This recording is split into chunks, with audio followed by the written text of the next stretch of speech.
దేవి నవరాత్రులు అక్టోబర్ 3వ తారీఖు నుంచి అక్టోబర్ 12వ తారీఖు వరకు మొదలవుతున్నాయి. మనం భాద్రపద మాసంలో గణపతి నవరాత్రులు చేసుకుని గణపతిని నిమజ్జనం చేశాము. ఇప్పుడు ఆశ్వేజ మాసం, భాద్రపదం తర్వాత ఆశ్వేజ మాసం మొదలవుతుంది. ఆశ్వేజ మాసం అక్టోబర్ 3వ తారీఖు నుంచి 12వ తారీఖు వరకు ఉన్నది. అశ్విని నక్షత్రం ఏ పౌర్ణమి రోజు వచ్చిన దాన్ని ఆశ్వేజ మాసం అంటారు. అయితే దేవి నవరాత్రులు నాలుగు నవరాత్రులు వస్తాయి. మొదటగా శ్యామలా నవరాత్రులు, తర్వాత వసంత నవరాత్రులు. వసంత నవరాత్రులు చైత్రశుద్ధ పాడ్యం నుండి శ్రీరామనవమి వరకు ఉంటాయి. తరువాత వారాహి నవరాత్రులు, ఇప్పుడు దేవి నవరాత్రులు.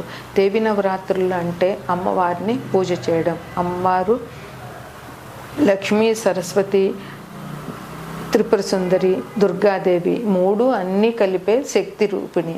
అమ్మవారు మూడు పేర్లతో లక్ష్మీ, సరస్వతి, పార్వతి అని ఉన్నా కూడా అన్నీ కలిగిన అమ్మవారి అవతారం దుర్గాదేవి, లలితాదేవి.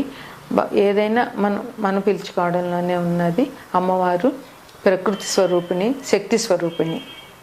అందువల్ల దేవి నవరాత్రులు సాధ్యమైనంత వరకు ప్రతి వారు చేయవలసిందే. మన గణపతిని ఎట్లాగైతే పందిట్లో పెట్టి పూజ చేస్తామో అలాగే దేవిని కూడా పందిట్లో నిలిపి పూజ చేసే ఆచారం ఉంది. ఒక కాలనీ కానీ ఒక ఊరు కానీ అభివృద్ధిలోకి రావాలి అని అంటే అమ్మవారిని మండపంలో నిలబెట్టి పూజ చేయడం వల్ల ఆ కాలనీ కానీ ఆ ఊరు కానీ అభివృద్ధి చెందుతుందని చెప్పవచ్చు. ఎవరింట్లో వాళ్ళు పూజ చేసుకుంటే వారి కుటుంబం వృద్ధిలోకి వస్తుంది.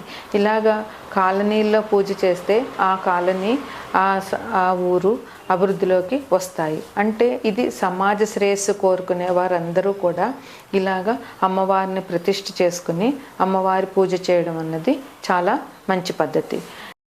అమ్మవారి 8వ అవతారం దుర్గాదేవి.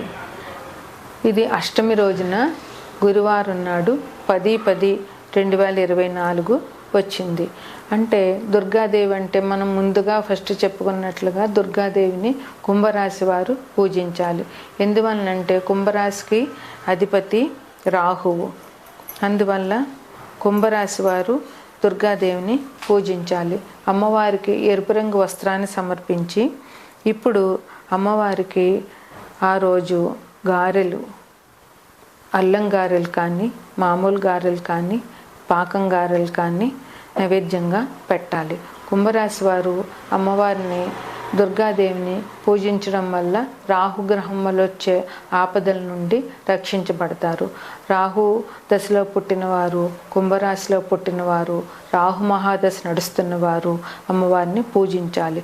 కొంతమంది ఇప్పుడు ఈ దశలు నడుస్తున్నప్పుడు ఏమవుతుందంటే ఆ రాశి దశలు చివరి దశల్లో చిద్ర దశ అంటారు. అంటే ఆ దశ ఇంకా 1-2 సంవత్సరాల్లో వెళ్ళిపోతుందని అన్నప్పుడు ఆ దశ మనిషి చాలా విపరీతమైన కష్టాలకి గురి చేస్తుంది. అందువల్ల ఆ చిత్రదశల్లో వచ్చే కష్టాల నుంచి బయటపడాలంటే అమ్మవారి ఆరాధన చాలా ముఖ్యం. అందువల్ల రాహుదశ నడుస్తున్న వాళ్ళు, ఈ చిత్రదశలో ఉన్నవారు వీరు అమ్మవారిని తప్పకుండా పూజించి అమ్మవారికి నైవేద్యాన్ని పెట్టి ఆ నైవేద్యాన్ని భక్తులకు సమర్పించడము, పెద్దలకి అమ్మవారికి స్త్రీలను పూజించడము, సువాసిని పూజలు చేయడము. ఎందుకంటే అమ్మవారి అవతారం సువాసినులకు పూజ చేయడం కూడా ఇక్కడ ఆచారంగా నవరాత్రుల్లో వస్తుంది.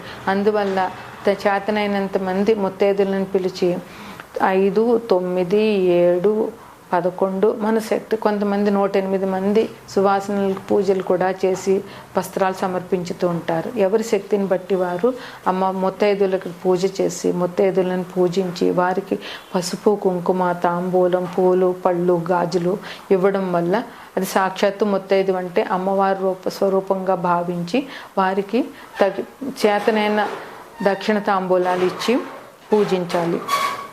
దుర్గాదేవిని నిమ్మకాయల దండలతోటి వేసి నిమ్మకాయల దండలు సమర్పించి లేదా మంగళవారం నాడు లేదా గుడిలో నిమ్మకాయ దీపాలు వెలిగించి అమ్మవారిని ప్రసన్నం చేసుకోగలుగుతారని ఆశిద్దాము.